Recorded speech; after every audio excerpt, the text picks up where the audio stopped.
Talks aimed at curbing Iran's nuclear program in exchange for easing international sanctions meet a soft deadline today. Iran's foreign minister, the head of its atomic energy agency, and Iranian president's brother return from Tehran to Vienna and are meeting with Secretary Kerry. Bloomberg's foreign affairs reporter Indira Lashmanan is with the secretary in Vienna, and Golnar Motevalli of Bloomberg News joins us via Skype from Tehran. Indira, if I can go to you first, we just had a tweet from the Secretary of State John Kerry saying that he had met with Zarif this morning and will meet today with the Russian Finance Minister Lavrov. Are things inching closer to a deal? Building right behind me, the Coburg Palace, all of these meetings are taking place. Secretary Kerry had a lengthy visit this morning, not only with Iranian Foreign Minister Javad Zarif, but also with a delegation which includes the Iranian head of the Atomic Energy Agency and, as you said, the brother of President Rouhani. And later today, Secretary Kerry will be meeting with the Russian Foreign Minister, Sergei Lavrov, and also Javad Zarif will be meeting with Lavrov. So they're going to be a group of different meetings among foreign ministers here today. We're really getting down to the crunch. They're unlikely to meet today's deadline, but the signs are more and more that they will come up with a deal in the coming days. Golnar, I'll go to you in Tehran. The delegation that has just flown from Tehran to Vienna, we're in Tehran for a few days, and it's a beefed-up delegation. What would they have decided upon in Iran? Sorry, I didn't get the last part of your question. What would they have decided upon in Iran before flying back as a beefed-up delegation to Vienna?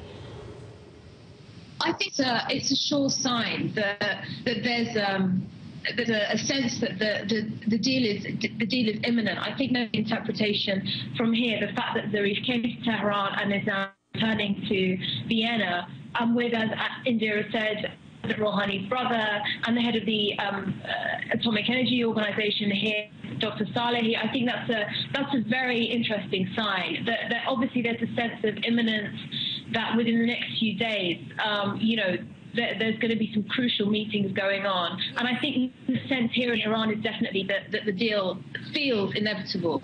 Golnar, thank you so much from Tehran this morning. Golnar Motevalli. Daniel Yergin with us with Indira Lashmanan. It is 94 miles from Dubai over to the tip of that barren peninsula in Iran. It's an Iran you wrote about at length in The Prize. This Iran is totally different than Daniel Yergin's Iran of The Prize. What is the importance of what Secretary Kerry's trying to accomplish, given the new geopolitics of Iran? Well, what he's trying to do is do a really big thing, and the idea of that is if that works, it opens the way for a lot of other things to happen.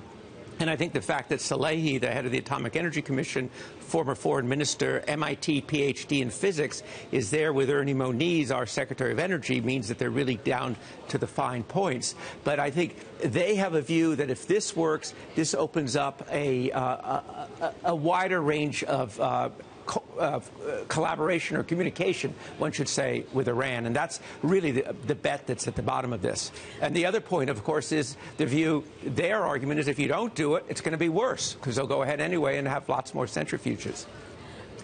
But can I just say one thing? The thing is that the Arab countries are worried not only about Iran going ahead with a nuclear program. What is really worrying them is that Iran could get up to $150 billion out of this, and people say, oh, they're going to spend it on infrastructure. So how does the United Arab Emirates respond to that 94 miles away? Well, they respond in two ways. One, with great nervousness. One of the foreign ministers of one of those countries said to me, you know what, we have to maintain our military edge. On the other hand, they will see, because of their history, they'll see there's a lot of commercial opportunity if this thing opens up. And in fact, a lot of the Dubai population is Iranian in origin. But it's not even about the extra million barrels of oil at the end of the day, then. It's about the hard cash. Well, it's the hard cash. I mean, the Iranians might put up to 600,000 barrels a day.